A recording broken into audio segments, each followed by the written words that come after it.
Hello viewers, I doctor SVK Lal welcome you all in my YouTube channel. मेरे YouTube channel में आपका बहुत बहुत स्वागत है। अगर आप इस चैनल पर नए हैं तो चैनल को सब्सक्राइब कर लें। आज का वीडियो बहुत खास होने वाला है।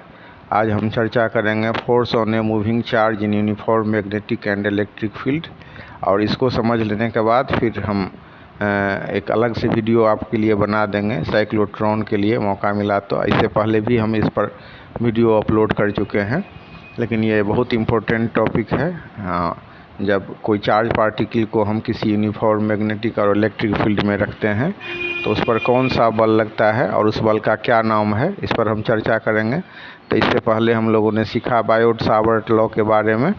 और बायोट-सावर्ट लॉ में हमने देखा कि जो एक वायर है जिससे होकर के आई करंट बह रही है और उस पर हम करंट एलिमेंट DL लेते हैं, तो उससे R डिस्टेंस पर एक पॉइंट P लेते हैं, तो P पर जो मैग्नेटिक फील्ड कैलकुलेट करते हैं dB बराबर μ0/4π IDL sin θ/r²।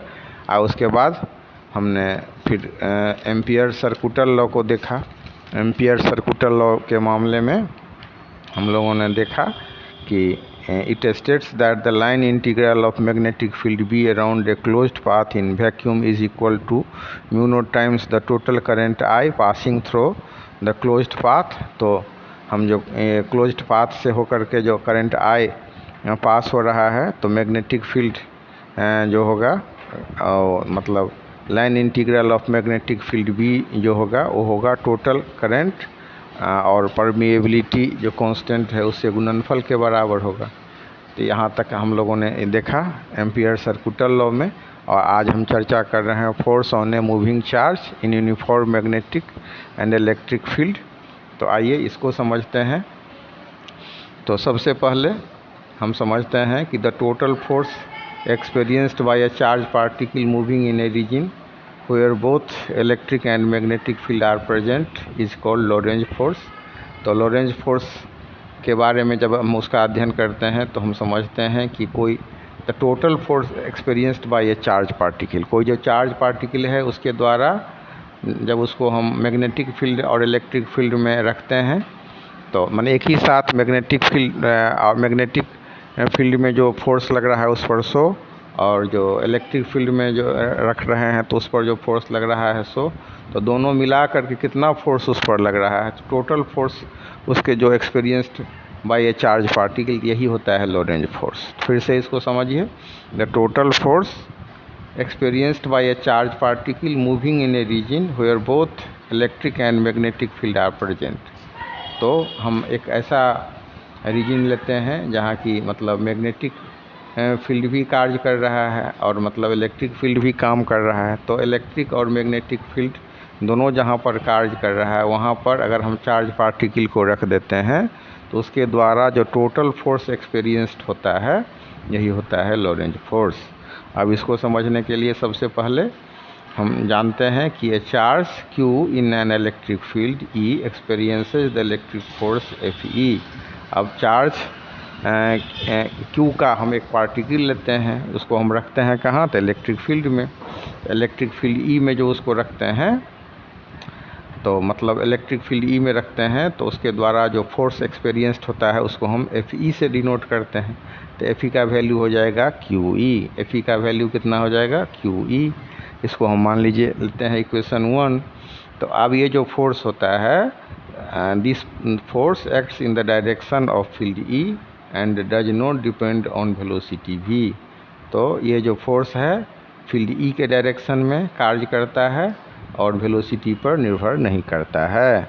अब इसके बाद हम चर्चा करेंगे the magnetic force experienced by charge Q moving with velocity V in the field B is given bye Fm बराबर QV क्रॉस V।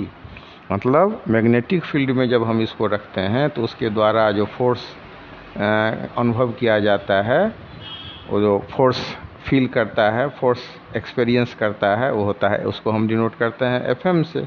और Fm बराबर क्या हो जाएगा, QV cross V।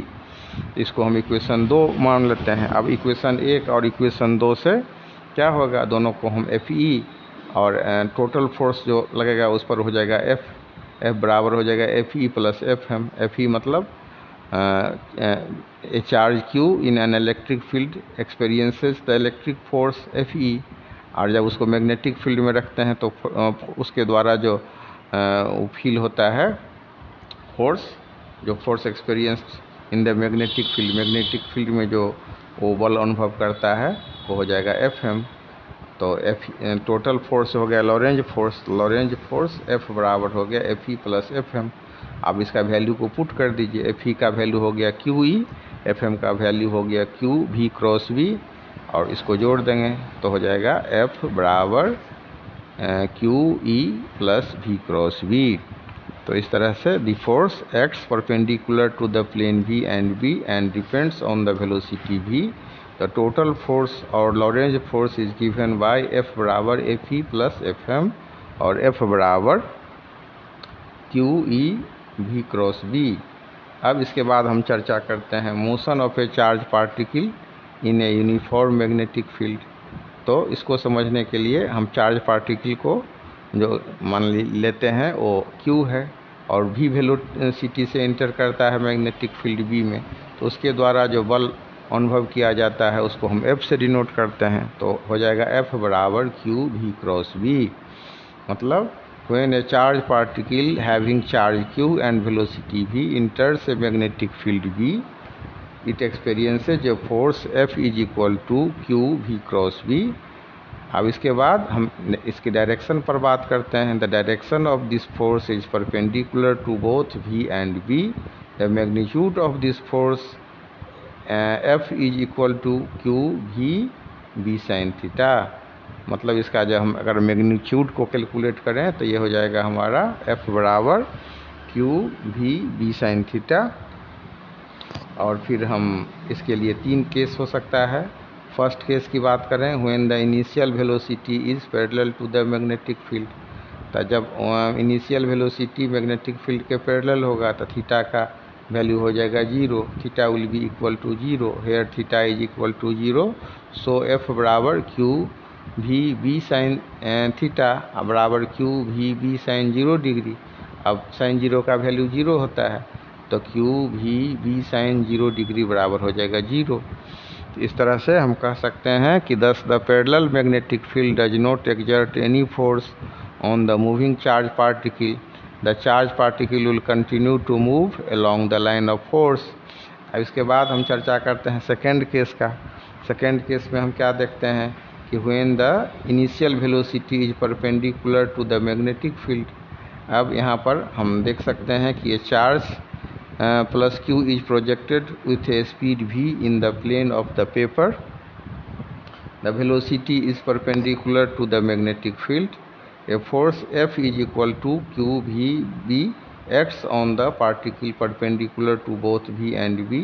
This force continuously deflects the particle sideways without changing its speed, and the particle will move along a circle perpendicular to the field।